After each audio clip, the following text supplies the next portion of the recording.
and welcome to another episode of Just a Teen. I'm so excited you're here. So now, it's time to sit back, relax, and enjoy.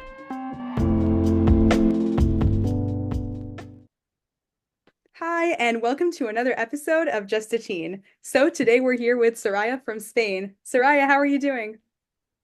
I'm good, thank you. So, what's it like being a teen in Spain?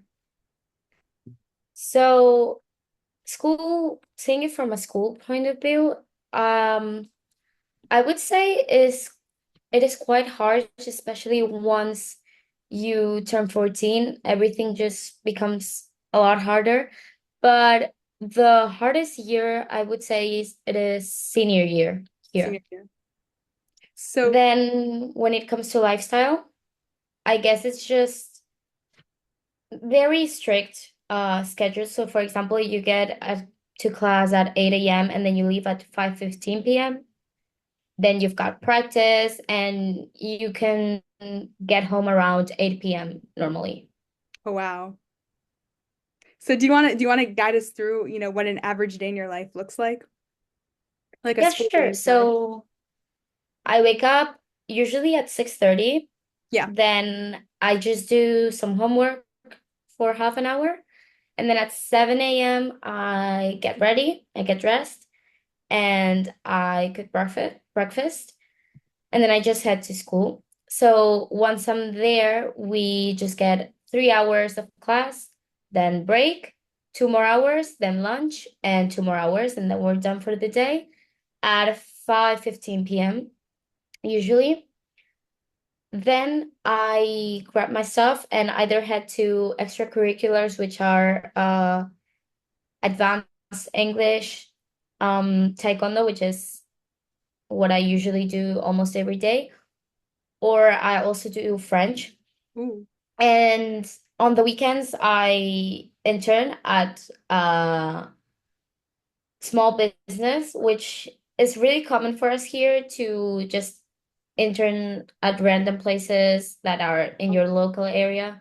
So you can not only like gain experience, but also it's really good for the school council to see you're getting involved in multiple activities. And then after practice, for instance, I head home, I shower, I study, I have dinner, and then after reading my school books, I go to sleep. Wow, sounds like a packed schedule. It sounds fun too.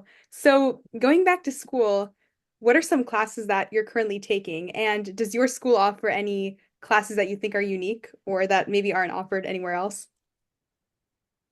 So as an elective, I'm taking French, but I think I think my school is like really unique about like in that aspect. I think we not only have my school's a Catholic school, so we not only have religion, but we also have human values and ethics. Ooh, really? And so we have to participate a lot in that class, and it's just debates and all of that stuff. But I think it's fun because you're learning about how to navigate, for instance, the outside world outside of school. But at the same time, you can also like get involved in debates and stuff, which is fun. That sounds really cool. I would love to take that class.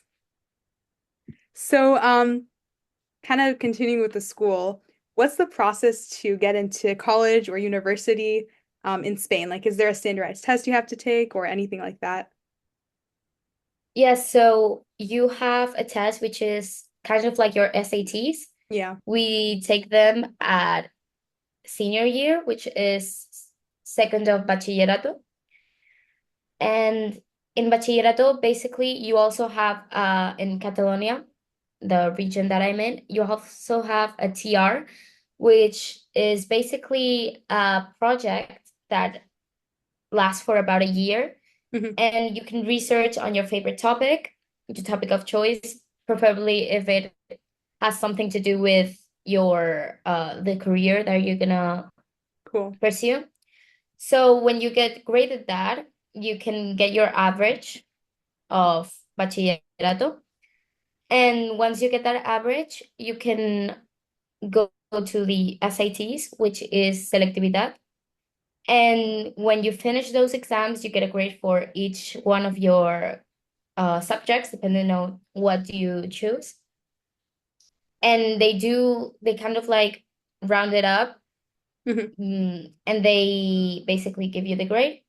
And so it's a bit different because depending on what you get, you can either get into your career or not. So, for instance, if I Wow. wanted to go to the University of Barcelona, what I would have to do is, and if I wanted to study medicine, for instance, I would have to get a minimum of 12, no, 13 points on 14. Wow. So Pretty more or less the selective. maximum not. Yeah. And then you have public universities, which is the ones that require this grade that I told you about, Yeah, and private universities, which you just pay tuition and you don't need to get a got special it. grade. So the public universities, I'm guessing, are founded like are sponsored kind of by the country, if that makes sense. Yes, Okay, that's similar to here. and it's like more prestigious because Yeah, it means that you got in thanks to the grade, you right. know? Well, good luck with that. I mean, it sounds like you're really on the right track, but you have some time until that. So, Thank you. but that sounds interesting. Yeah. Pretty similar, I guess, to the SAT, which isn't the most fun. It isn't the most fun experience, but Yes. it's got to be done, I guess. Um, I guess shifting gears here for a bit. So, when you're not doing school and stuff like that, what are some activities that you like doing with family or friends? So I would say as extracurriculars, obviously taekwondo practice, which is the sport that I been Awesome. doing for 8 years now. Wow.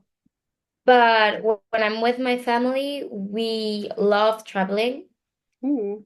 We love seeing new places, even if it's not here in Barcelona. We love going out. And with my friends, we either go out on the weekends Mhm. or we mostly just study together sometimes. We kind of have like study groups, but I would say that's more when we're into our finals. When we're not into finals, we just like to keep our minds off of school for a while. Makes So we sense. just go do something fun. Cool. What do you think is your favorite place to go to just have fun? Oh, I would say with my friends. Yeah, sure. Or family. So with my family, we love trying out new restaurants, for instance. Cool. Do you have But with a my favorite one? friends, yeah, definitely. A seafood restaurant here that's Ooh, called Botafumeiro, and it's my favorite one of all time. sounds good. And then my with my friends, we like going to like the local mall. Ooh, We go there, and then we just shop, I and love that's our shopping. our I love therapy. shopping. That sounds fun. Yeah, the mall is always fun. We also have my school's also pretty close to a mall, so I go there a lot with my friends as well, which is fun. Shopping, cures all problems. Yeah. That's cool. You said your family likes to travel a lot. Do you have like a favorite place that you guys travel to? Well, since I'm half Arab, my mom loves going to Arab countries, Cool. and I'd say my two favorite places I've ever been to would be Dubai and Mexico. I Wow. love Those going sounds there. so cool. I want to go. That's amazing. You should. I Yes. love them. Um, so I guess talking a bit about culture and such, what do you think is your favorite aspect of like Spanish culture? I would say about Spanish culture is that we're very open usually. So we don't really require you to speak the language, you can really get to know your way here in Spain, even if you don't speak Spanish very well, because people Yeah. here are usually very open. I would say that they are more friendly than open-minded because we do have very like strong culture. Yeah. So it's more easy to us to for us to be more friendly and welcoming. That's awesome. Do you have like a favorite celebration or some festivity related to your culture? In Spain, let me think about it because okay, so I really love everything well, it's not a festivity. First, I'm going to say a festivity. Let me think about it. I like when it's I don't know how you say it, like Easter, Yeah. but like you know the Holy Week, is it that? Yeah, yeah. What is that called? I think I know what you're talking about. Maybe just like Easter.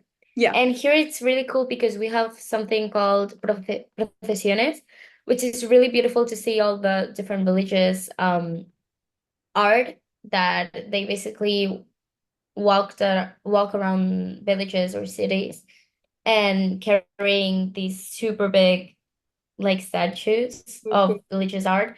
And it's very beautiful to see because I think it's just there's a lot of effort behind it by artists and people really gather together and it's really fun.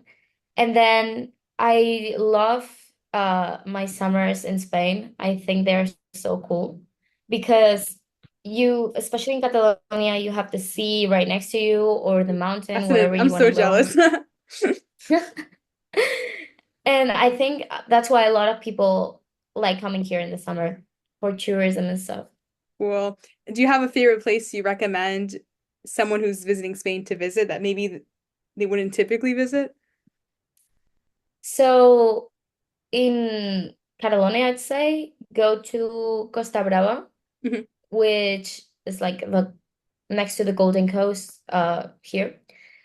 And especially a little village called Calella de Palafrugell. It's hard, I know, but it's really beautiful. And I just think it's so worth it. Yeah, I bet.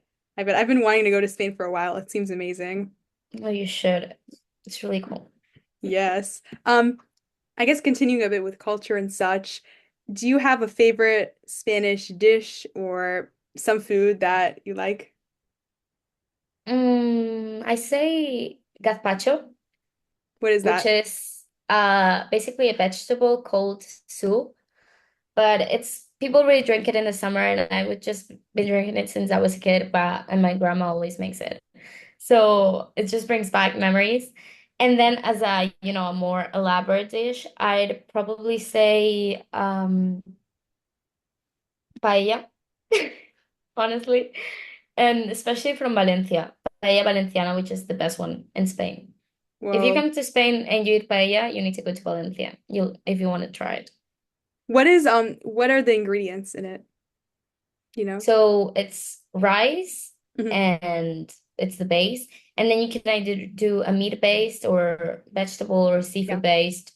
You can choose. And the most important part, I'd say, is the sauce for it. And you really need to have a good one. You need to get your recipe from someone that's Spanish. Yes. Because if you get like an internet recipe, it doesn't really turn out that Of good. course, makes sense. That sounds yummy. You're making me hungry. So, do you have a favorite word or phrase in Spanish that you'd like to share? I mean, maybe it can be a bit hard to translate into English, but just like the general gist of it. So, for instance, I really love well, in Spanish, the flamenco dance. Yeah. So when I was a kid, it's just my favorite word because back when I was a kid, my grandmother's from Sevilla. Mhm. And so she always taught me that dance. And when I was a kid, I was trying so hard to pronounce it. And then my grandparents always called me like flamenco, come here, because when I was a kid, I wouldn't stop singing about it. And I just got videos and they're so embarrassing, but it's like at the same time cute because I was a kid, but Oh. you know, and they just posted on my family group chat, like, look, oh my God. But and it's a word I really like, and I'm actually going to Sevilla for the fun fair in Ooh. April. You want to tell us more about the fair? Well, the fair is just there's a fair in Barcelona, in Sevilla, and Cordoba, but the best one is in Sevilla, no doubt. And people get dressed up in the typical attire, in the flamenco attire. Boys usually wear tuxedos, and the women wear long dresses with collars and all. And then you have little stops to either buy jewelry, etc., eat, and see live music and dance, which is probably my favorite part. That I sounds love seeing all my family dancing there. It's so cool.